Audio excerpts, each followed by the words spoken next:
Hello students, good morning of you. आज बात करेंगे किसकी? आज बात करेंगे टिहरी गढ़वाल की। टिहरी गढ़वाल को समझने के लिए मैं आपको बारी बारी से आप मेरे साथ नोट्स बनाते चलिएगा। जब हम टिहरी गढ़वाल की बात करेंगे तो टिहरी गढ़वाल में भी आप मेरे साथ बात करेंगे। जो टिहरी गढ़वाल है, टिहरी जो शब्द है वो ये कहाँ से आया। इसे समझने के पश्चात ना तो आपने इतना गहराई से कभी पढ़ा होगा और ना ही आपको कोई पढ़ाएगा। इसको तो मैं लिखकर एग्रीमेंट करवा लीजिए। और इतना पढ़ने के पश्चात, मुझसे पढ़ने के पश्चात शायद ही आपका जीवन काल की बात कर रहे हैं, जीवन काल में ही कोई पर्सन बचे। ये भी बात आपको देख लेनी चाहिए। उसके बाद हम आपको इसमें एक ही वीडियो में समग्र रूप से समाहित कर देंगे। सब कुछ एक ही वीडियो में समग्र रूप से समाहित कर देंगे।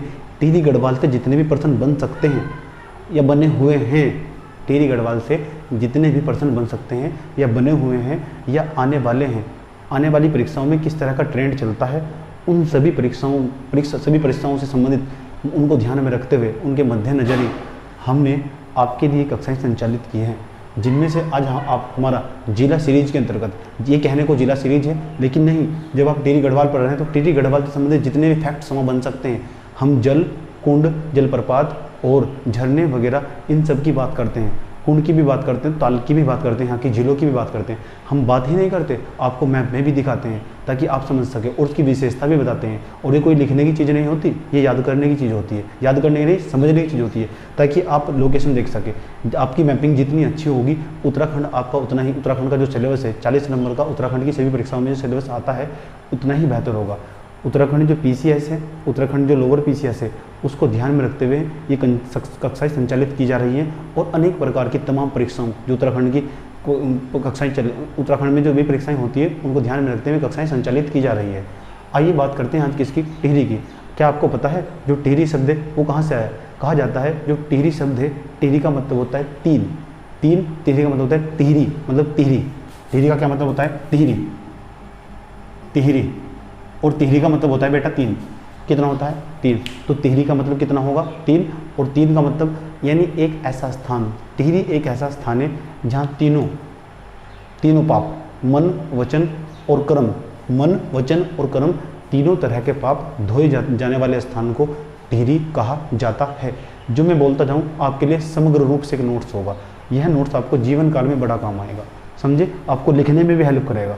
जो आप मेंस की परीक्षा लिखेंगे PCS की, उसमें भी बड़ा काम आएगा। उसकी हम बाद में बात करेंगे, लेकिन समग्र रूप से बात करेंगे। समझ में आया आपको? मैंने कहा टिहरी का क्या मतलब है? टिहरी का मतलब कितना है? तीन। और तीन पाप। तीन कौन कौन से? मन, वचन और कर्म के जो पाप होंगे। आपके मन में कोई पाप रहा हो तो आप इस तरह का पाप धोने के लिए कहाँ जाएंगे? टिहरी गढ़वाल। टिहरी गढ़वाल एक जिला है। जिला किसका? उत्तराखंड का जिला टिहरी गढ़वाल। उत्तराखंड का कौन सा क्षेत्र का? गढ़वाल क्षेत्र का। गढ़वाल क्षेत्र का ये आपका कौन सा है? टिहरी गढ़वाल। Okay sir. अब बात करें, सबसे आपसे अगला प्रश्न बन सकता है कि जो है आपका टिहरी गढ़वाल है, जो टिहरी गढ़वाल का जो इतिहास है वो कितने वर्ष पुराना है? आपसे प्रश्न पूछेगा जो टिहरी गढ़वाल है इसका जो इतिहास है कितने वर्ष पुराना है? तो इसका इतिहास लगभग 200 वर्ष पुराना है। ये भी प्रश्न पूछा गया है, एक परीक्षाओं में ये भी प्रश्न पूछ लिया गया है यहाँ तक। उसके बाद ये एक ऐसा स्थान, यहाँ पर 3 तरह के पाप धोए जाते हैं। कितने तरह के? 3 तरह के पाप धोए जाते हैं। उसके बाद हम बात करते हैं किसकी? आपको बात करना है ये जो आप जो क्षेत्र देखते हैं, आप टिहरी, ये 9वीं शताब्दी में, यानी लगभग आज से 1000 साल पहले, लगभग 1000 साल पहले ये 52 गढ़ों में, कुछ किताबों में 64 गढ़ भी लिखे हुए हैं, कुछ किताबों में लिखे 52 गढ़ों में। तो ये पूरा क्षेत्र 52 गढ़ों से मिलकर बना था। पूरे 52 गढ़ मतलब 52 किलो को मिलाकर बनता था। एक राजा थे, कनकपाल वंश के एक राजा थे, उनका नाम था अजयपाल। इन्होंने इन 52 गढ़ को जीत लिया था और इनका एकीकरण करके एक राज्य की स्थापना की थी जिसको हम टिहरी गढ़वाल कहते हैं। वैसे इसकी स्थापना का जो श्रेय है, टिहरी की स्थापना, गढ़वाल क्षेत्र की स्थापना उसने नहीं की थी। किसने? अजयपाल ने। और जो टिहरी गढ़वाल की जो स्थापना का श्रेय है वो 1815 में, 28 दिसंबर 1815 में सुदर्शन शाह को, यहाँ के राजा हुआ करते थे एक, उनका नाम था सुदर्शन शाह को इसका श्रेय दिया जाता है। आप एक काम कर लीजिए, जो हम आपको बता रहे हैं इस समग्र रूप से आपके लिए नोट्स होगा। Okay boss. इससे समझने से पहले इसकी सीमाओं की बात करते हैं। और सीमाओं से भी पर्सन बन सकते हैं और बने हुए भी हैं। जितना आप मैप देखेंगे, इसको मैप में बनाएंगे, अपने जहाँ आप बैठ कर पढ़ते हैं उसको सामने लिख दीजिए, सारा का सारा मैप बनाकर। और ये आसपास की घटनाएं भी जो हमने लिखी हैं समझे? आपको एक एक चीज़ मैप में लिख लीजिए, अपने घर में जहाँ आप रहते हैं, जो आपका स्टडी रूम है उसमें लिखकर चिपका दीजिए। उत्तराखंड आपके लिए बहुत ही आसान हो जाएगा किसी भी परीक्षा के लिए। मुझे लगता है इससे ज़्यादा कुछ हो नहीं सकता, समझे? बात करें ये आपका टिहरी गढ़वाल है। टिहरी गढ़वाल का जैसा ही मैप उत्तराखंड में है, हमने बिल्कुल ऐसा ही बनाया है। टिहरी गढ़वाल के आप उत्तर में देखिए, टिहरी गढ़वाल में उत्तर में एक जिला है जिसका नाम है उत्तरकाशी। उत्तरकाशी आप मेरे साथ पहले ही पढ़ चुके हैं, जो उत्तरकाशी है आप मेरे साथ पहले ही पढ़ चुके हैं। उसके बाद देखिए इधर का जो एक जिला, देखिए इधर का जो जिला है, इधर का जिला, इधर एक जिला है उसको बोलते हैं रुद्रप्रयाग। क्या नाम है उसका? रुद्रप्रयाग। इधर एक जिला है, इधर एक जिला है उसको क्या बोलते हैं? इधर इधर एक जो जिला है उसको बोलते हैं पौड़ी गढ़वाल। इधर जो जिला है उसका नाम है देहरादून। तो देहरादून, उत्तरकाशी, रुद्रप्रयाग, और ये आपका कौन सा था? ये था आपका ये आपका जो जिला था ये था आपका पौड़ी गढ़वाल। तो पौड़ी गढ़वाल। तो आपसे प्रश्न पूछा जाएगा निम्नलिखित में से कौन से जिले की सीमा टिहरी गढ़वाल से लगती है? आपको पता होना चाहिए 4 जिलों की सीमाएं। नंबर 1 आपका रुद्रप्रयाग, नंबर 2 आपका टिहरीगढ़, नंबर 1 रुद्रप्रयाग, नंबर 2 आपका उत्तरकाशी, नंबर 3 है आपका उत्तरकाशी। टिहरी से ये अलग हुआ है, 24 फरवरी 1960 को ये टिहरी से अलग हुआ था, जो आपका उत्तरकाशी आप देखते हैं। इधर देखिए ये आपका कौन सा है? रुद्रप्रयाग। रुद्रप्रयाग में ही केदारनाथ पड़ता है जहाँ पर बाढ़ आई थी, समझे? तो ये इधर क्या है आपका? रुद्रप्रयाग है। नीचे क्या है आपका? पौड़ी गढ़वाल है। नीचे देख इधर क्या है आपका? इधर आपका देहरादून है।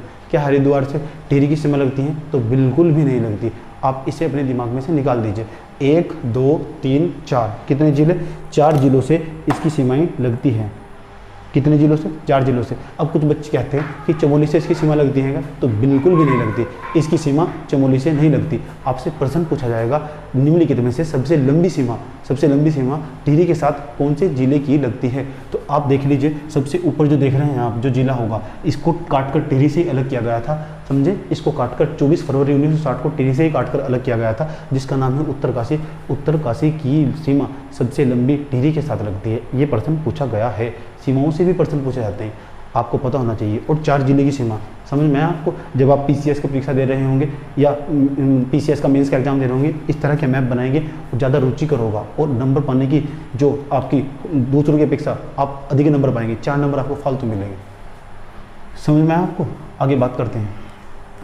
उसके बाद अपने को बात करनी, अभी हमने सीमाओं की बात की, जब हम सीमाओं की बात करते हैं तो थोड़ी सी इसके अंदर नदियों की भी बात कर लेते हैं पहले, ताकि आपको इसके अंदर जो हमने बनाया है, इसके अंदर जो भी बनाया है उसको समझ सके कि यहाँ कहाँ कौन सी चीज़ दिखाई, कौन कौन सी नदियाँ दिखाई देती है।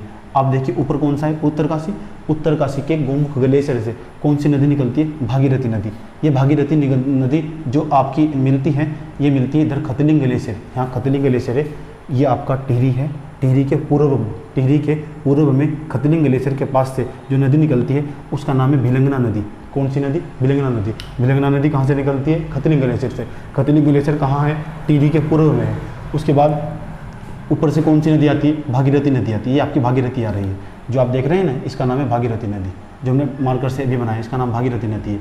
ये भागीरथी नदी आती है और भागीरथी नदी टिहरी में, टिहरी के गणेश प्रयाग पर जहाँ दोनों मिलती है उस स्थान को गणेश प्रयाग बोलते हैं। पहले इसे पुराना टिहरी कहते थे, जो कि पानी में पूरी तरह डूब चुका है, समझे आप? मैंने कहा यहाँ से कौन सी नदी निकल के आ रही है? ये नदी है आपकी भिलंगना नदी। तो भिलंगना और भागीरथी के संगम पर टिहरी डैम बना हुआ है। कौन सा डैम है? ये आपका टिहरी डैम है। ये है आपका टिहरी डैम। टिहरी डैम कहा जाता है, जो आप भागीरथी नदी देखते हैं, ये भागीरथी नदी जैसे ही आगे की ओर बढ़ती है, तो ये देवप्रयाग में पहुंचती है। तो इधर से साइड से चमोली से या रुद्रप्रयाग के इधर पूर्व में पड़ता है चमोली। तो चमोली से एक नदी निकल कर आती है जिसको बोलते हैं अलकनंदा। कौन सी? अलकनंदा। अलकनंदा कहाँ मिलती है? देवप्रयाग में मिलती है, भागीरथी से। यहाँ भागीरथी, तो भागीरथी ये आपकी भागीरथी है, ये आपका कौन सी है? यहाँ से निकलने वाली भिलंगना। भागीरथी और भिलंगना के संगम पर ही क्या बना हुआ है? टिहरी डैम। टिहरी डैम की शुरुआत पंडित जवाहरलाल नेहरू के समय उन्होंने इसको प्रस्तावित कर दिया था, लेकिन उसके बाद 1978 में जब मोरारजी देसाई की सरकार थी, शायद मोरारजी देसाई की सरकार थी, तो उन्होंने क्या किया, 1978 में जो ये प्रोजेक्ट शुरू हुआ। तो आपसे प्रश्न पूछा जाएगा टिहरी हाइड्रो पावर प्रोजेक्ट की जो शुरुआत थी वो कब हुई थी? 1978 में आपसे प्रश्न पूछा गया है। लेकिन ये बनकर कब तक तैयार हुआ? ये जब बन रहा था तो यहाँ पर बड़े आंदोलन हुए थे। इनमें जो आंदोलन हुए थे, इनमें से एक मुख्य जो आंदोलन के नेतृत्व करता रहे, उनका नाम सुंदरलाल बहुगुणा था। 2021 में ही हाल ही में उनकी मृत्यु हुई है। तो इनका नाम भी पर्यावरणविद थे, वे लंबे समय तक विरोध करते रहे। क्या कहा करते थे सुंदरलाल बहुगुणा कि जो टिहरी डैम है वो जोन नंबर 4 पर है। भूकंप के भारत में कितने जोन है? 5 जोन। 5 जोन नंबर 4 पर जो टिहरी गढ़वाल है जोन नंबर 4 पर आता है। यहाँ जोन नंबर 4 का जो भूकंप है वो संवेदनशील की श्रेणी में आता है। अति संवेदनशील मतलब 7 तीव्रता का भूकंप आ सकता है। अभी नहीं समझ में आपको, अब समझ में आएगा। जो नेपाल में 2015 में भूकंप आया था ना, नेपाल के काठमांडू में, नेपाल का काठमांडू जो शहर है वहाँ से लगभग, नेपाल की राजधानी काठमांडू है, वो लगभग कई साल पीछे, 50 साल पीछे पहुँच गया था। 7 तीव्रता के भूकंप ने इतना नुकसान किया। अब सोचिए यहाँ का जो टिहरी क्षेत्र है जोन नंबर 4 में आता है। भूकंप के जोन 4 और 5 उत्तराखंड में ही पड़ते हैं। उत्तराखंड 4 और 5 संवेदनशील और अति संवेदनशील जोन वाले क्षेत्र हैं, जोन वाले अक्षेत्र इनको बोलते हैं। यानी यहाँ जो भूकंप आएंगे वे संवेदनशील आएंगे अनेक प्रकार के। इसलिए जो सुंदरलाल बहुगुणा थे वे यहाँ लंबे समय तक विरोध करते रहे कि यहाँ पर टिहरी डैम मत बनाओ भाई, मत बनाओ यहाँ पे टिहरी डैम। लेकिन उनके किसी ने सुनी नहीं, समझे? तो सुंदरलाल बहुगुणा बेचारे डिलीट हो गए। क्या हो गए? डिलीट हो गए, लेकिन उनकी किसी ने सुनी नहीं। आइए बात करते हैं, प्रश्न पूछा जाएगा आपसे, भिलंगना और भागीरथी का संगम कहाँ है? इस स्थान को हम गणेश प्रयाग भी बोलते हैं। गणेश प्रयाग पूरी तरह पानी में डूब चुका है, पूरी तरह से पानी में डूब चुका है। और इसके पीछे जब जहाँ जरा सोचिए, दो नदी आपस में आकर मिलेगी, उसके पीछे जहाँ एक डैम बना दिया जाएगा तो पीछे का भाग डूबता चला जाएगा। और जैसे ही पीछे का भाग डूबता चला जाएगा, जैसे ही पीछे का भाग डूबता चला जाएगा तो एक विस्तृत पूरा क्षेत्र पानी में डूब जाएगा और एक झील का निर्माण होगा, जिसे हम टिहरी झील भी कहते हैं। कौन सी झील कहते हैं? टिहरी झील। कहा जाता है कि टिहरी झील में इतना ज़्यादा पानी है, इसका लगातार विस्तार जारी है। जब बांध को रोककर एक पानी बना जाए, बांध को रोककर, हमने यहाँ बांध को रोककर पानी बनाया, ये पूरा का पूरा क्षेत्र पानी में डूब चुका है।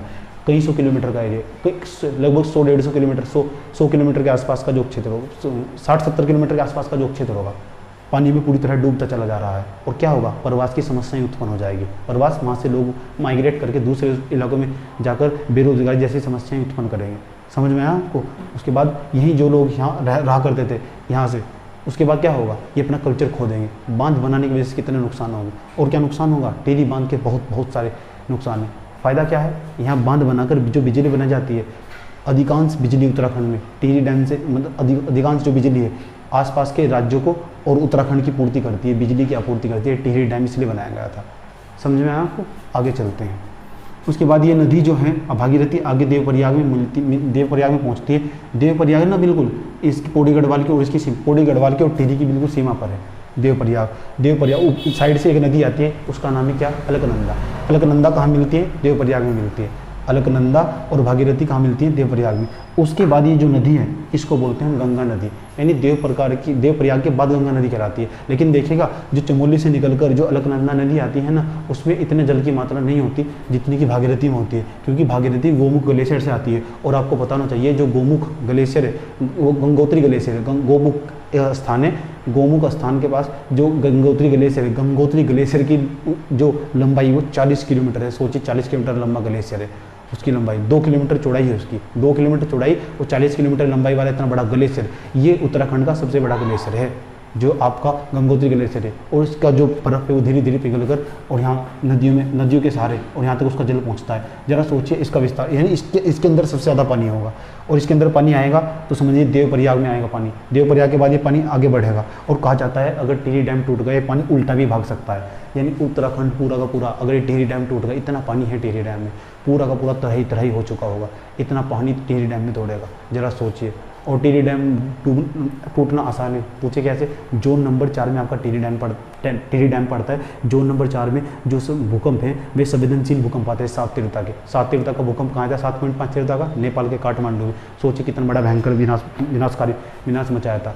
चलिए बताइए सबसे बड़ा भूकंप कहाँ आता है? सबसे बड़ा भूकंप कब आया था उत्तराखंड में? आप मुझे बताइएगा, मैं आपका इंतजार करूँगा। सबसे बड़ा भूकंप उत्तराखंड में कहाँ आया था और कौन से सन में आया था, ये बताना चाहिए आपको। चलिए बता देते हैं, उत्तरकाशी में आया था। आप बताइए कौन से सन में आया था, आपका इंतजार रहेगा हमको। ओके बॉस, स्टार्ट करें, आगे देखते हैं। तो अभी आपने मेरे साथ 2 नदियाँ देखी मुख्य रूप से नदियाँ। नंबर 1 आपको भागीरथी दिखाई दी, इधर साइड से आने वाली ये भागीरथी। दूसरी क्या थी? भिलंगना। तो भागीरथी और जो भिलंगना है उसके संगम पर टिहरी डैम बना हुआ है। उसके संगम पर ही गणेश प्रयाग था, जिसको पुराना टिहरी के नाम से जानते थे, वो पूरी तरह डूब चुका है। उम्मीद करेंगे आपको किसी सब्जेक्ट की पहले आपको समझ होनी चाहिए। आप कितना लिखेंगे, कितना रटेंगे, आप कितना पढ़ेंगे। अगर आपको मैप बना कर समझा दिया जाए तो ज़्यादा समझ विकसित होगी, दूसरों बच्चों की अपेक्षा आपको अंदर ज़्यादा समझ विकसित होगी। मेरा ऐसा मानना है, यही कारण है मैं दूसरों से अलग पढ़ाता हूँ। उसके बाद इतनी बात बताओ, समझ में आई आपको, कोई दिक्कत है क्या? इसके बाद आपने मेरे साथ नदियों की बात की। नदियों के बाद हम बात करते हैं मैप की बात करेंगे। उसके बाद यहाँ की जनसंख्याओं की बात, मतलब यहाँ जो पर्सन बन सकते हैं उनकी बात करेंगे। पहले बात करेंगे मैप की। एक मिनट रुकिए। उसके बाद बात करते हैं अब इसके अंदर जो उपस्थित ताल है, ताल की बात करते हैं। इसके अंदर कहाँ कहाँ कौन सा ताल स्थित है। अभी आपने मेरे साथ टिहरी में बहने वाली कुछ मुख्य नदियों की बात की। अब बात करते हैं इसके अंदर उपस्थित ताल की, जहाँ से हम बताएंगे प्रश्न वहीं से पूछा जाएगा। तो बात करते हैं किसकी? ताल की। ताल मतलब ताल किसे कहते हैं? एक विशेष क्षेत्र जहाँ पानी रुका हुआ उसको बोलते हैं ताल या झील बोलते हैं। आज आपको एक ताल के बारे में बताएंगे। नंबर 1 आपका इधर से स्टार्ट करते हैं, नाम है सहस्त्र ताल। नाम क्या है? सहस्त्र ताल। जो सहस्त्र ताल है, इधर देहरादून है, इधर देहरादून में सहस्त्र धारा है, लेकिन सहस्त्र ताल जो है आपका वो पड़ता है आपका टिहरी गढ़वाल में। टिहरी गढ़वाल का यह गढ़वाल क्षेत्र का सबसे बड़ा ताल है। ये बात आपको याद रखनी है, यह गढ़वाल क्षेत्र का सबसे बड़ा ताल है और सबसे बड़ा होने के साथ साथ यह सबसे गहरा ताल भी है। यह टिहरी गढ़वाल के कहाँ पड़ता है? यह टिहरी गढ़वाल के पश्चिम में पड़ता है। टिहरी गढ़वाल के पश्चिम में सबसे बड़ा था गढ़वाल, पूरे गढ़वाल क्षेत्र था। गढ़वाल क्षेत्र का, गढ़वाल में कितने जिले आते हैं? 7 जिले। 7 के 7 जिलों में सबसे बड़ा अगर कोई ताल है वो है आपका सहस्त्र ताल। कहा जाता है ये अनेक प्रकार के कई प्रकार के झरनों से मिलकर बना हुआ एक प्रकार का ताल है। इनमें कई झरनों का पानी आता है, इसलिए यह सबसे बड़ा ताल है और सबसे गहरा भी है। और कहा जाता है जो भी ताल सबसे गहरा होता है उसका रंग ऊपर से देखने पर नीले कलर का दिखाई पड़ता है। तो आप देखेंगे इसको हेलीकॉप्टर में बैठकर देखेंगे तो आपको ऊपर से देखने पर ये नीले कलर का दिखाई देगा। कैसे कलर का दिखाई देगा? नीले कलर का। कौन सा ताल है? सहस्त्र ताल। सहस्त्र ताल कहाँ पड़ता है? टिहरी में पड़ता है। सहस्त्र ताल समझ में आया? सहस्त्र ताल के ही कुछ पास 2-3 किलोमीटर की दूरी पर एक ताल और स्थित है जिसको हम यमताल के नाम से जानते हैं। किसके नाम? कौन से ताल के नाम से जानते हैं? यमताल के नाम से। यमताल की भी विशेषता है। आपसे बस इतना ही प्रश्न पूछेगा, यमताल की क्या विशेषता है? आपसे सिर्फ यही पूछेगा कि यमताल कौन से जिले में स्थित है। 13 जिले हैं यार उत्तराखंड में। यही भी आप नहीं पढ़ सकते अच्छे से, क्या पढ़ेंगे? कितना लिख कर पढ़ेंगे? लिख के आप बर्बाद हो गए, आपके टीचर ने आपको बर्बाद कर दिया। समझे? यमताल कहाँ स्थित है? यमताल है आपका, ये भी आपका सहस्त्र ताल के पास ही स्थित है। ये पूरे साल भर बर्फ से हिमाच्छादित रहता है, पूरे साल भर बर्फ से ढका हुआ रहता है। इस तरह का ताल आपका यमताल कहलाता है। अभी आपने मेरे साथ 2 ताल की बात की। ताल मतलब झील, प्रत्येक झील की हमने ताल की विशेषता भी बताई आपको। उसके बाद हम धीरे धीरे आगे की ओर बढ़ते हैं। आप देख रहे हैं ये कटोरी की आकृति का एक ताल, इसको हम कटोरे नुमा ताल भी कहते हैं। 2 प्रकार के तालों से मिलकर बना एक ताल जिसे हम कटोरे नुमा ताल भी कहते हैं। 2 कटोरे नुमा ताल भी 2 प्रकार के तालों से मिलकर बना है, इसको बोलते हैं कटोरी नुमा ताल। और इसका नाम है महासार ताल। महासार ताल कैसा? महासार ताल कैसे टाइप का है? कटोरे टाइप का। कहाँ पड़ता है? टिहरी में पड़ता है। ये इतने अच्छे तरीके से समझा रहे हैं आपको, इसके बाद ना समझ में आया तो फिर क्या समझ में आया? कटोरे नुमा टाइप का ताल है। धनोल्टी भी यहीं पड़ता है। धनोल्टी बच्चे देहरादून में समझ में आते हैं, यही कारण है बहुत ज़्यादा गलती करते हैं। तो धनोल्टी जो पर्यटक स्थल है, यहाँ पर बहुत ज़्यादा पर्यटन यात्री आते हैं घूमने के लिए। ये यहाँ का प्रसिद्ध टिहरी का प्रसिद्ध पर्यटक स्थल है धनोल्टी। धनोल्टी के ऊपर साइड में पड़ता है आपका कौन सा ताल? महासर ताल। कौन सा ताल? जरा मेरे साथ बोलिए, क्या नाम है? महासर ताल। तो महासर ताल आपका कैसी आकृति इसकी? कटोरे नुमा आकृति। कैसी? कटोरे नुमा आकृति। 2 प्रकार के तालों से मिलकर बना है।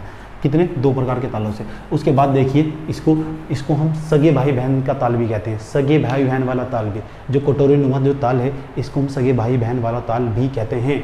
मैंने कहा जो मैं आपको बोलता जाऊँ समग्र रूप से आपके लिए नोट से आप नोट करते चले जाइए, चाहे तो आप मैप में भी लिख सकते हैं, बस आप समझते चले जाइए। उसके बाद हम कहानी आगे की ओर बढ़ाते हैं। ज़रा देखिए इधर साइड में ये आपका बूढ़ा केदार जो है, बूढ़ा केदार के पास एक प्रकार का ताल, बूढ़ा केदार के इधर पूर्व में पश्चिम में एक ताल पड़ता है जिसको हम अप्सरा ताल कहते हैं। कहा जाता है यहाँ अनेक प्रकार की सुंदर परियाएँ स्नान किया करती थी इस ताल में, और आज भी करती है। और यहाँ पर मान्यताएं थी पहले कि यहाँ को पुरुषों को जाने के लिए अलाउ नहीं किया जाता था, यानी पुरुष जो प्रजाति होती है उसको मना कर दिया गया था। यहाँ पर बोर्ड लगा हुआ था पहले, समझे? इस तरह की धारणाएं और रूढ़िवादिता जो समाज था वो मना करता था कि पुरुष यहाँ से नहीं जा, मतलब यहाँ नहीं प्रवेश कर सकता। और यहाँ इस तरह की धारणाएं भी प्रचलित थी, जो भी पुरुष यहाँ जाता है वो कभी वापस नहीं आया आज तक। इस तरह के प्रचलन हैं अप्सरा ताल में। अप्सरा ताल को हम अछारी ताल भी कहते हैं। आपसे पूछा जाएगा अप्सरा ताल कहाँ है। अप्सराएं किसे बोलते हैं? अप्सराएं बोलते हैं जो सबसे सुंदर परियां होती है, जंगल की जो सबसे सुंदर परियां होती हैं उनको अप्सराएं बोलते हैं। इस तरह 7 प्रकार की परियां यहाँ स्नान किया करती थी, जिसको हम अप्सरा ताल कहते हैं। अप्सरा ताल को हम अछारी ताल भी कहते हैं। कौन सा ताल कहते हैं? अछारी ताल। अगर आप मुझे सुन लेंगे, मात्र मुझे सुनने मात्र से ही आपका काम हो जाएगा। और धीरे धीरे, एक नहीं, मेरे वीडियो को कम से कम 3 से 4 बार देखिएगा, उसके बाद आपकी ज़िंदगी में आमूल चूल का बदलाव होगा। 1, 2 और 3 प्रकार के ताल आपने मेरे साथ देख लिए। उसके बाद टिहरी झील हमने देख ही ली थी। उसके बाद बात करते हैं बच्चे, खतलिंग ग्लेशियर के पास एक ताल और स्थित है। खतलिंग ग्लेशियर के पास नीचे की ओर एक ताल स्थित है, उसको बोलते हैं बासुकी ताल। क्या नाम है बेटे? बासुकी ताल। लिख देते हैं आपको ताकि आपको प्रॉब्लम हो। नाम है बासुकी ताल। बासुकी ताल। इसकी विशेषता है क्या? हाँ, विशेषता है। ये ना रुद्रप्रयाग के पश्चिम में और टिहरी के पूर्व में पड़ने वाला खतलिंग ग्लेशियर से कुछ दूरी पर एक ताल स्थित है, जिसको हम बासुकी ताल कहते हैं। कौन सा ताल कहते हैं? बासुकी ताल। बासुकी ताल की विशेषता है लाल मिट्टी होने के कारण, यहाँ की मिट्टी लाल होने के कारण इसका जो पानी है वो लाल कलर का दिखाई पड़ता है। कैसे कलर का दिखाई पड़ता है? लाल कलर का दिखाई पड़ता है। कौन से ताल का? आपसे प्रश्न पूछा जाएगा, लाल पानी वाला अनूठा ताल कहाँ स्थित है? तो लाल पानी वाला अनूठा ताल जो है वो खतलिंग ग्लेशियर के पास टिहरी के पूर्व में स्थित है। आप, मैंने कहा जो मैं बोलता जाऊँ आपके लिए नोट्स होगा, आप क्रम वाइज नोट करते चले जाइए इसको। ये लाल पानी वाला एक अनूठा ताल है, ये लाल पानी वाला। लेकिन देखिएगा इसकी इतनी ही विशेषता नहीं है, इसके अंदर आप देखेंगे जाकर तो आपको यहाँ नीले कलर के जो कमल है वे भी दिखाई देंगे। तो आपसे प्रश्न पूछा जाएगा नीले कलर के कमल वाला ताल कहाँ स्थित है? ये आपका टिहरी में स्थित है और तो उसका नाम क्या है? बासुकी ताल। निम्नलिखित में से कौन सा, ऐसा प्रश्न पूछा जाएगा, निम्नलिखित में से कौन सा नीले कमल वाला ताल है? जरा बताइए क्या उत्तर देंगे। अगर आप कितना रटेंगे, कहाँ तक रट सकते हैं? रटने की भी एक सीमा होती है, दिमाग की भी एक सीमा होती है, इसकी मेमोरी होती है। एक दिन ये फुल हो जाएगी, आप नहीं फिर रट पाएंगे। समझे? उम्मीद बेहतर होगा आप मेरे साथ समझ लीजिए। कितना लिखेंगे आप? नहीं लिखना चाहिए आपको। समझ में आया आपको? उसके बाद खतलिंग ग्लेशियर के ही बिल्कुल पास कंडीसोड़ के पास एक ताल और है जिसे मनसू ताल कहते हैं। मनसू ताल। कौन सा ताल के क्या नाम है उसका? मनसू ताल। मनसू ताल। मनसू ताल की भी कुछ विशेषता है, आइए देख लें मनसू ताल की। मनसू ताल ये आपका खतलिंग ग्लेशियर के पास पड़ता है और यहाँ पर राजहंस देखने को मिलते हैं।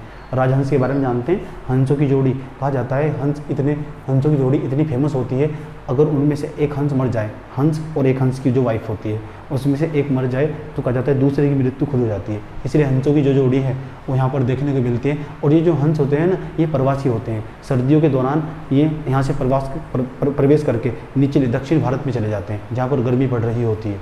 समझे?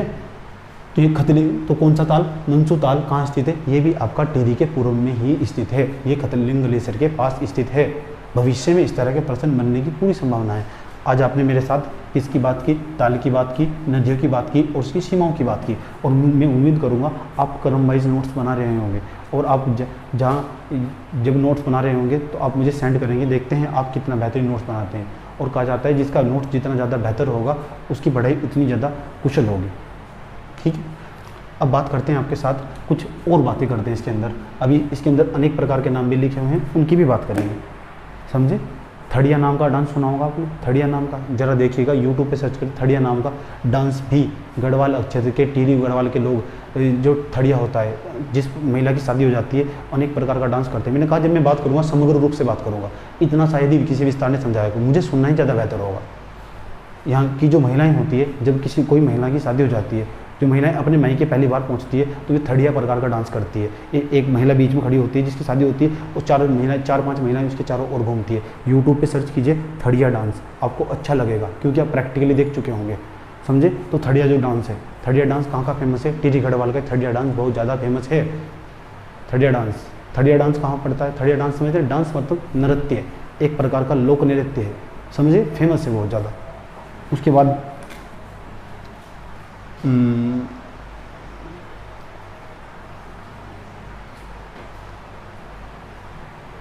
बात करते हैं, आपको ऐसे क्षेत्र का नाम बताते हैं, आपको इसके अंदर ऐसे क्षेत्र का नाम बताते हैं जहाँ की जनसंख्या सबसे ज़्यादा है, यानी ऐसे ब्लॉक का नाम या ऐसे क्षेत्र का नाम या ऐसे कस्बे का नाम बताते हैं। इसमें से एक क्षेत्र है चंबा। हम जब चंबा में पहली बार गए थे तो हम सोचे थे तो बहुत छोटा क्षेत्र है, लेकिन बाद में किताबें में पढ़ के पता चला ये तो बहुत बड़ा क्षेत्र है, मतलब टिहरी का सबसे बड़ा क्षेत्र है ये, जहाँ की जनसंख्या सबसे ज़्यादा है। टिहरी का जो सबसे बड़ा क्षेत्र है जहाँ की जनसंख्या सबसे ज़्यादा है उसको बोलते हैं चंबा। देखिए मैंने ये लिखा हुआ है चंबा। चंबा यहाँ NH 94 के पास पड़ता है। NH जो 94 है इसके पास पड़ता है चंबा। चंबा एक प्रकार का कस्बा है जिसकी जनसंख्या सबसे ज़्यादा है। अब आपसे प्रश्न पूछा जाएगा एक ऐसे क्षेत्र का नाम बताइए कि जिसकी जनसंख्या सबसे कम है। एक ऐसे क्षेत्र का नाम बताइए जिसकी जनसंख्या सबसे कम है, तो उसका नाम है सबसे छोटा जो नगर है इस पूरे टिहरी के क्षेत्र का सबसे जो छोटा नगर है उसका नाम बताइए। उसका नाम है कीर्तिनगर। ये कीर्तिनगर टिहरी के दक्षिण में पड़ता है। नरेंद्र नगर से कुछ दूरी पर कीर्तिनगर पड़ता है। यहाँ की जनसंख्या भी बहुत कम है और सबसे छोटा नगर भी है। पेपर में प्रश्न भी पूछा जाता है। अब आपसे प्रश्न पूछा जाएगा एक ऐसे क्षेत्र का नाम बताइए जहाँ पर टिहरी के अंदर सर्वाधिक वर्षा होती है। तो ये आप देखिए इधर आप नीचे जाएंगे ना, जैसे आप पौड़ी से जाएंगे, पौड़ी से कुछ मतलब ऋषिकेश से 16-17 किलोमीटर ऊपर जाएंगे तो NH 94 पर जाते जाते आपको एक नगर मिलेगा जिसको बोलते हैं नरेंद्र नगर। नरेंद्र नगर यहाँ की तहसील भी है और तहसील होने के साथ साथ ब्लॉक भी है। तहसील होने के साथ साथ ब्लॉक भी है। तहसील भी है नरेंद्र नगर, ब्लॉक भी है और उसके बाद एक प्रकार का नगर भी है। यहीं पर एक पॉलिटेक्निक का कॉलेज भी स्थित है। और यहाँ का जो यहाँ की सुंदरता, टिहरी गढ़वाल की सुंदरता में 4 चांद लगा देता है। 4 चांद लगा देता है टिहरी का जो नरेंद्र नगर है। और कहा जाता है यह सबसे अधिक वर्षा वाला स्थान है। जो आपका नरेंद्र नगर है टिहरी के अंदर, ये सर्वाधिक वर्षा वाला स्थान है। कौन सा? लगभग 300 सेंटीमीटर। पूरे उत्तराखंड में लगभग 250 सेंटीमीटर की वर्षा होती है, लेकिन कहा जाता है पूरे नरेंद्र नगर में 300 सेंटीमीटर तक की वर्षा होती है। आप अंदाज़ा लगा सकते हैं कितना ज़्यादा महत्वपूर्ण स्थान है ये आपका नरेंद्र नगर। मेरे साथ आप पूरा उत्तराखंड पढ़ेंगे, शायद ही आपका जीवन काल में कभी कोई प्रश्न गलत हो। इस बात को मैं लिख कर गारंटी दे सकता हूँ। ये मेरा अनुभव कहता है, ये मेरा एक्सपीरियंस है। ना तो आपने कभी पढ़ा, ना किसी ने आपको पढ़ाया, ना ही आप पढ़ेंगे। ठीक है, आपको मैपिंग तो करनी सीखनी होगी। जितनी ज़्यादा आप अच्छी मैपिंग करेंगे इतना ही ज़्यादा बेहतर आपका उत्तराखंड होगा। उत्तराखंड ही क्यों, आप मेरे साथ सारे सब्जेक्ट पढ़ सकते हैं। सारे के सारे सब्जेक्ट हमारे साथ ऐसे ही पढ़ाए जाते हैं और वो भी इतने ही आराम से। और ज़्यादा चिल्लाने से बेहतर है कि अच्छे तरीके से समझाया जाए ताकि आप समझ सकें। जो सीरियस बच्चे होते हैं पढ़ने वाले, वे क्या करते हैं, आराम से नोट्स बनाते हैं और कदम वाइज धीरे धीरे से पूरा करते चले जाते हैं। सबसे पहले पेपर का सिलेबस देखते हैं, सिलेबस देखने के बाद उसको धीरे धीरे एक एक चैप्टर को तमीज़ से पूरा करते चले जाते हैं। और यहाँ बच्चे जानते हैं सोनू सर जो पढ़ाते हैं उससे कभी बाहर से ना तो आता है, ना आया और ना आएगा। ये रियलिटी बात है। किसी भी एग्ज़ाम के लिए जब हम पढ़ाते हैं तो बहुत आराम से पढ़ाते हैं, लेकिन सिलेबस पूरा कराते हैं और पूरा कराने के बाद उससे फिर कभी बाहर से नहीं आता, कभी भी किसी एग्ज़ाम में। ये रियलिटी बात है। और आपको इतना तो सोचना ही होगा। नहीं सोचेंगे आप तो आप रटते रह जाएंगे और रटते ही रहिए। फिर आगे चलिए, समझ में आया आपको? चंबा की बात की, सर्वाधिक जनसंख्या वाला कस्बा कौन सा है? चंबा। सर्वाधिक जहाँ वर्षा होती है वो स्थान कौन सा है? नरेंद्र नगर। सर्वाधिक जहाँ की जनसंख्या कम है उसको क्या बोलते हैं? कीर्तिनगर। उसके बाद आप बात करेंगे मेरे साथ किसकी? इसके अंदर 10 तहसील है, 10 तहसील है और 10 ही ब्लॉक है। ब्लॉक के नाम ना याद करते हुए लेकिन आप 10 तहसील के नाम जरूर याद कर लीजिए। इसे मैंने मैम में भी दर्शाया कौन कौन सी जो ब्लॉक मतलब तहसील है वे कहाँ स्थित है इसके अंदर। आइए मैं आपको मैप में लोकेशन दिखाता हूँ जो कि किसी ने नहीं दिखाई होगी आपको। इससे आपको बेनिफिट होगा। आपसे प्रश्न पूछेगा अमुक नाम का स्थान कहाँ स्थित है, तो आप कंफ्यूज हो जाएंगे। अगर आपने मैपिंग की है आप कभी कंफ्यूज नहीं होंगे। आइए देखिए, नंबर 1 देख लीजिए। नंबर 1 आप खुद ही बताइए, आप टिहरी कहाँ स्थित है? टिहरी एक प्रकार का, ये टिहरी है आपका, ये आपका बिल्कुल टिहरी है। भिलंगना, भागीरथी और भिलंगना के संगम पर टिहरी स्थित है। जो टिहरी है आपका, ये एक प्रकार की तहसील है। नरेंद्र नगर बताइए, ये आपका नरेंद्र नगर है, ये भी आपकी तहसील है। प्रताप नगर बताइए, ये देखिए आपके यहाँ इधर साइड में टिहरी के इधर पूर्व में क्या पड़ता है? प्रताप नगर पड़ता है, ये भी आपकी तहसील है। देवप्रयाग देखिए, ये रहा आपका देवप्रयाग। देवप्रयाग को हम इंद्रप्रयाग भी कहते हैं। क्या कहते हैं? सुदर्शन अक्षेत्र भी इसे कहते हैं। आप लिख लीजिए। मैंने कहा मेरा जो मैं भाषा बोल रहा हूँ ये बड़े काम की है। टिहरी गढ़वाल है जो देवप्रयाग है, देवप्रयाग को हम इंद्रप्रयाग या सुदर्शन अक्षेत्र भी कहते हैं। उसके बाद देखिए घनसाली, यह है आपका घनसाली। जो घनसाली जो सीट है ये एक प्रकार की विधानसभा सीट है। इसके अंतर्गत टिहरी के अंदर 6 प्रकार के विधायक, 6 विधायक बनते हैं। यहाँ 6 विधानसभा सीट है। पूरे उत्तराखंड में कितनी विधानसभा सीट है? 70। और कहा जाता है 70 में से घनसाली जो नाम की सीट है इसके अंदर वो SC के लिए रिजर्व है। क्यों?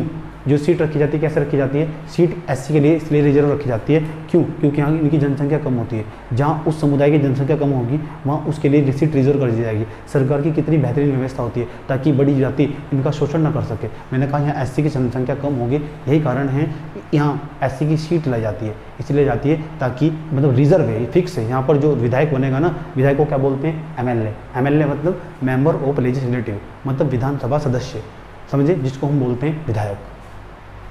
वो एससी के लिए फेमस है यहाँ, ये भी बात आपको याद रखनी है। उसके बाद देखिए आपका धनोल्टी कहाँ है? ये आपका धनोल्टी तहसील में पड़ता है, तहसील भी ब्लॉक भी है। कांडी छोड़ बताइए, कांडी छोड़ कहाँ है? ये रहा आपका कांडी छोड़।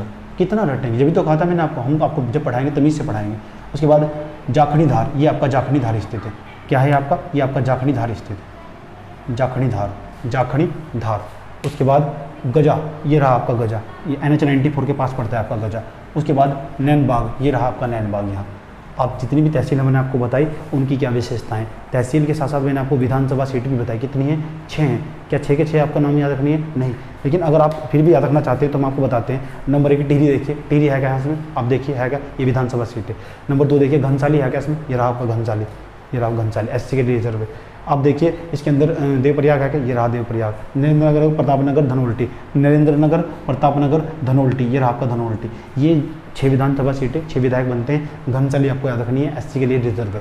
कहाँ से पूछेगा पर्सन? पूछ तेरी तो हम देख लेंगे तुझको, ये पेपर को, हम पेपर को बोल रहे हैं कि पेपर को देख लेंगे कि कहाँ से पूछेगा पर्सन। पूछ, जितना पूछना है तेरे को, समझिए, इतना डिटेल इसको कंगाल डालेंगे, आप मेरे साथ पढ़ेंगे तो इतना आपको ज़रूरत है आने वाली परीक्षाओं के लिए। नहीं करेंगे इस तरह तो आपका पर्सन नहीं होगा। जिसकी सोच अला दर्जे की होगी प्रश्न पत्र उसका ही निकलेगा।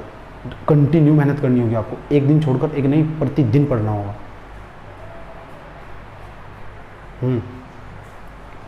उसके बाद बात करते हैं यहाँ की पर्यटक स्थल की। पर्यटक स्थल की बात करते हैं, धनोल्टी, जो मैंने आपको यहाँ लिखे हैं, धनोल्टी हुआ, टिहरी हुआ, लोग बड़ी मात्रा में धनोल्टी जाते हैं। आए दिन देखिए आप यूट्यूब पे जाइए, सर्च करिए धनोल्टी कैसा है, और देखेंगे ना आपके साथ सुंदर आकर्षक नज़ारा है। और नरेंद्र नगर का नज़ारा कौन नहीं जानता सर? नरेंद्र नगर में जब हम गए थे, यहाँ झमाझम बारिश हो रही थी, झमाझम, उसके बाद रुकती बारिश फिर हो जाती है, हो जाया करती थी, यानी पूरे साल भर बारिश पड़ती रहती है। इतना मस्त नज़ारा है यहाँ का, समझे। कीर्तिनगर में ये आपका चंबा भी घूमने का बहुत अच्छा स्थान है, ये पर्यटक स्थल है, समझे। और उसके बाद बताइए देवप्रयाग भी अच्छा स्थान है, देवप्रयाग भी, यहाँ लोग बड़ी बड़ी सेल्फी लेते हैं, फोटो खींच कर सेल्फी लेते हैं। उसके बाद आगे देखिए, बस आप यहाँ तक कर लीजिए। आपसे पूछा श्री रघुनाथ मंदिर, सुरकोंडा मेला, नागटिब्बा यहाँ पड़ता है। सुरकोंडा मेला भी यहीं लगता है, मंदिर पड़ता है, सुरकोंडा में जो मंदिर है आपका यहीं पड़ता है, आपका नागटिब्बा भी आपका यहीं पड़ता है। उसके बाद देखिए पर्यटक स्थल हो गए, विधानसभा सीट हो गई, लोकसभा सीट उत्तराखंड में कितनी लोकसभा सीट है? उत्तराखंड में टोटल 5 लोकसभा सीट है। 5 लोकसभा सीट में थे ये आपका एक टिहरी वास्तव में ही जो टिहरी है, टिहरी खुद एक लोकसभा सीट है। उत्तराखंड में लोकसभा सीट, लोकसभा के सदस्यों को क्या बोलते हैं? एमपी मतलब मेंबर ऑफ पार्लियामेंट, समझे।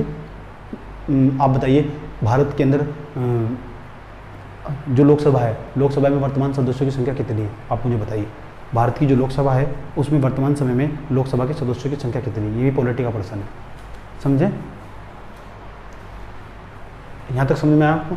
उसके बाद अब बात करते हैं जो आपका ये जो आप टिहरी देखते हैं, ये टिहरी अस्तित्व में कब आया? ये आया 1 अगस्त 1949 को। जो यहाँ के राजा थे मानवेंद्र शाह। भारत कब आज़ाद हुआ? 1947 को, 15 अगस्त 1947 को। तो जो क्या नाम था उनका? सरदार वल्लभ भाई पटेल, उनको जिम्मा सौंपा गया था कि वे भारत की जो जब भारत आज़ाद हुआ तो भारत के अंदर बहुत छोटी छोटी रियासतें थी। रियासतें मतलब बहुत सारे गाँव को मिलाकर, 5-7 गाँव को मिलाकर एक राजा बनता था उनका, उसको बोलते थे रियासत। तो इस रियासत व्यवस्था को समाप्त करने के लिए, ताकि लोकतंत्र को उभारा जा सके, इस व्यवस्था को समाप्त करने के लिए इसका जिम्मा सौंपा गया था। किसको? इसका जिम्मा सौंपा गया था सरदार पटेल को। सरदार पटेल को एकीकरण, मतलब देश के एकीकरण के लिए, देश को एकीकरण के लिए जाना जाता है, मतलब उन्होंने देश का एकीकरण कर दिया था। कैसे? मैंने कहा 552 रियासतें थी, 552 रियासतें थी। अब सोचिए इतनी बड़ी रियासतों को भारत में सम्मिलित कर देना बहुत बड़ा काम था, समझे। तो इसमें से एक टिहरी भी एक रियासत रही हुई है। यहाँ के जो राजा थे उनका नाम था मानवेंद्र शाह। और जो सरदार पटेल थे क्या करते थे, जो भी राजा, रियासत का राजा इसमें नहीं मिलता था तो पुलिस प्रशासन लेकर जाया करते थे, उसकी पिटाई किया करते थे खूब अच्छे तरीके से, और उसको कहते थे तुम यहाँ रहकर एक अलग देश की डिमांड नहीं कर सकते, यानी एक राजा, देश का सिर्फ एक ही राजा होगा जो प्रधानमंत्री होगा, समझे। इस तरह की संविधान में व्यवस्था की गई थी और सरदार पटेल को एकीकरण का बहुत बड़ा श्रेय दिया जाता है। यही कारण है जो नरेंद्र मोदी हैं उन्होंने क्या किया, नर्मदा नदी के किनारे गुजरात में एक सरदार पटेल की बहुत बड़ी मूर्ति बनाई है, यानी जो विश्व की सबसे बड़ी मूर्ति है। आपको पता होगा कितनी है, 182 मीटर की उसकी ऊंचाई है, समझ में आपको। 3500 करोड़ रुपए कितने लगे थे उसमें। अब बताइए, कोई बात नहीं, चलो छोड़िए, समझे। तो ये आपका सरदार पटेल की बात है, थोड़ी सी सरदार पटेल की बाकी बाद में बात करेंगे आपके साथ। तो राजा जो मानवेंद्र शाह थे उन्होंने सोचा उनके साथ भी बदसलूकी की जाएगी तो बेहतर होगा, उन्होंने खुद ही साइन कर दिए भारत के विलय पत्र पर, उन्होंने खुद ही साइन कर दिए और कहा हम भारत में विलय करना चाहते हैं, अपने क्षेत्र का हम भारत में विलय करना चाहते हैं। कब? 1 अगस्त 1949 को। लेकिन इसकी टिहरी की जो नींव रखी थी वो 28 दिसंबर 1815 को सुदर्शन शाह ने रखी थी, ये आपको याद रखना है। कुछ किताबों में 1850 भी लिखा हुआ है, लेकिन जो कि गलत है, 28 दिसंबर 1815 सही है, समझिए। फैक्ट में थोड़ी बहुत ही गलती हो सकती है, लेकिन कॉन्सेप्ट में गलती नहीं होगी, ये मैं आपको वादा करता हूँ, अनुभव है हमारा। उसके बाद टिहरी डैम की शुरुआत बताइए कब हुई थी। टिहरी डैम की शुरुआत हुई थी 1978 में, और कब बनकर पूरा हुआ? 30 जुलाई 2006 को। 30 जुलाई 2006 को यहाँ बनकर पूरा तैयार हो गया, देश को समर्पित कर दिया गया। उसके बाद यहाँ की जनसंख्या कितनी है? यहाँ की जनसंख्या लगभग 6 लाख है, जिसमें से 3.5 लाख यहाँ महिलाएं रहती है और लगभग 2.5 लाख के लगभग यहाँ पुरुष रहते हैं। जनसंख्या, मैंने कहा जो आंकड़े हैं, ये आंकड़े याद करने की चीज़ें नहीं होती, आंकड़े विश्लेषण का चीज़ होते हैं। आप जितना आप आंकड़े पढ़ेंगे उससे ज़्यादा इतना ही बेहतर आप विश्लेषण कर पाएंगे। जरा सोचिए, यहाँ की जनसंख्या, महिलाओं की जनसंख्या 3 लाख है, तो महिलाओं की स्थिति, मतलब टिहरी जो क्षेत्र है, यहाँ की महिलाएँ, यहाँ की महिलाओं की स्थिति यहाँ उनके अनुकूल है, महिलाओं की स्थिति यहाँ की उनके अनुकूल है। किसी क्षेत्र में जनसंख्या घनत्व 170 व्यक्ति पर किलोमीटर स्क्वायर है। देखिए हरिद्वार का जनसंख्या घनत्व सबसे ज़्यादा है, कितने लोग रहते हैं यहाँ पे, आप सोच लीजिए। 2011 की जनगणना के मुताबिक हरिद्वार की जनसंख्या थी 18 लाख, अब आज की जनसंख्या 25 लाख के आसपास पार कर रही होगी। 10 साल में कितनी बड़ी होगी जनसंख्या, सोच लीजिए। उधर हरिद्वार की जनसंख्या, हरिद्वार वाले बच्चे पैदा करने के मामले में प्रथम। लिंगानुपात देखिए यहाँ, लिंगानुपात का ये मतलब है कि प्रति 1000 पुरुषों पर कितनी महिलाएं हैं, तो 1000 पुरुषों पर यहाँ 1077 महिलाएं हैं। इससे पता चलता है कि मतलब 1000 पुरुष एक तरफ खड़े कर दिए जाएँ तो उन पर 1077 महिलाएं होंगी, यानी महिलाओं की जनसंख्या यहाँ पर बहुत ज़्यादा है, समझे। अब ऐसा मत करना कि टिहरी की जो मतलब टिहरी की इंस्टाग्राम आईडी खोली और फेसबुक आईडी खोली और टिहरी की लड़कियों को ढूंढना शुरू कर दिया, लड़कियों को ढूंढना सर्च करना स्टार्ट कर दिया, बेवकूफ़ कहीं के। ऐसा मत करना, क्योंकि आपको लिंगानुपात पता लग गया ना। तो मैंने कहा था जो आंकड़े होते हैं ना वो विश्लेषण का चीज़ होते हैं, याद करने का चीज़ नहीं। प्रति 1000 पुरुषों पर 1077 महिलाएं रहती है, 1000 पुरुषों पर 1077 महिलाएं रहती हैं। तहसील कितनी है? 10 बात कर ली हमने आपके साथ, ओके बॉस। लेकिन जो टिहरी झील है ना, इसका एक दूसरा नाम भी है, उसका नाम है स्वामी राम तीर्थ सागर। स्वामी राम तीर्थ सागर झील कहाँ स्थित है? टिहरी में स्थित है। टिहरी की जो झील है, जो है टिहरी झील, उसका नाम ही स्वामी राम तीर्थ सागर झील है। उसके बाद बात करते हैं आप, यहाँ की एक मिठाई है सिंगोरी मिठाई। सिंगोरी मिठाई जो है यहाँ की बहुत फेमस है, आपको पता होना चाहिए। मैंने कहा यहाँ की जो सिंगोरी मिठाई है बहुत ज़्यादा फेमस है। उसके बाद यहाँ का जो सबसे छोटा कस्बा नगर है उसको बोलते हैं कीर्ति नगर। कौन सा नगर? Kirti Nagar. Tehri hydro power project की शुरुआत कभी 1978 में। उसके बाद यहाँ का एक आभूषण बहुत ज़्यादा फेमस है, वो कहा जाता है कि जो यहाँ का आभूषण फेमस है वो है आपका नथ। सर्च करके देख लीजिए, टिहरी की जो नथ है आपको अमेजन में मिल जाएगी, 357-58 रुपये की होगी। टिहरी की जो नथ है बहुत फेमस है यहाँ की टिहरी की नथ। कहा जाता है यहाँ की जो सुंदरता है, जो महिलाएं होती है, अगर टिहरी की नथ पहन ले तो उनकी सुंदरता में 4 चांद लग जाते हैं, समझे। मैंने कहा अगर टिहरी के अंदर कोई आभूषण फेमस है तो टिहरी की नथ फेमस है। मैंने कहा मैं जो बात करूँगा समग्र रूप से बात करूँगा। उसके बाद बात करते हैं किसकी सबसे लंबी सीमा बताइए किसके साथ लगती है? उत्तरकाशी के साथ लगती है। उसके बाद सबसे अधिक वर्षा वाला स्थान कौन सा है? ये आपका नरेंद्र नगर है। उसके बाद सबसे अधिक जनसंख्या वाला कस्बा कौन सा है? आपका चंबा है। ये आपका रहा टिहरी। अब उम्मीद करेंगे आपको अच्छा लग रहा होगा। अगर आपको यह ऐसा लगा कि जानकारी हेल्पफुल थी तो आप मुझे कमेंट करके सुधार करने को भी कह सकते हैं, समझे। क्योंकि कहा जाता है आपके लिए सबसे बेस्ट इंसान वही होता है जो आपकी कमियों को बताए। कहा जाता है आपके लिए सबसे बेस्ट इंसान वही है जो आपकी कमियों को बताता है, समझे। तो बात करते हैं इंडियन सोनू क्लासेस, जो क्लासेस देखते हैं आप, इंडियन सोनू अल्टीमेट क्लासेस, इसमें जाइए और उसके साथ पढ़ते रहिए। ये सर आपको बार बार पढ़ाते रहेंगे और अच्छे तरीके से इस तरह के डायग्राम पढ़ाते रहेंगे आपको, ताकि आपको रटना ना पड़े, ताकि आपकी समझ विकसित हो सके। कितना ट्रिकों पर रट सकते हैं आप, ट्रिक 4 से 5 दिन तक, और कितना हाय हाय तोबा करके पढ़ेंगे आप। थोड़ा तमीज़ से पढ़िए, तमीज़ इसको कहते हैं तमीज़ से पढ़ना। आराम आराम से एक एक बारी से नोट्स बनाते चलिए। ऐसे तो आपको पढ़ना ही होगा, यानी पढ़ने का आप प्लीज़ चेंज ओवर अप्रोच। आपको जो आपका पढ़ने का अप्रोच होगा उसको चेंज करिए, समझे। आप प्रेजेंट को इग्नोर कर देंगे, प्रेजेंट को, आपका फ्यूचर प्रभावित होगा। कहाँ तक? सर से लेकर पैर तक। धन्यवाद। जय हिंद।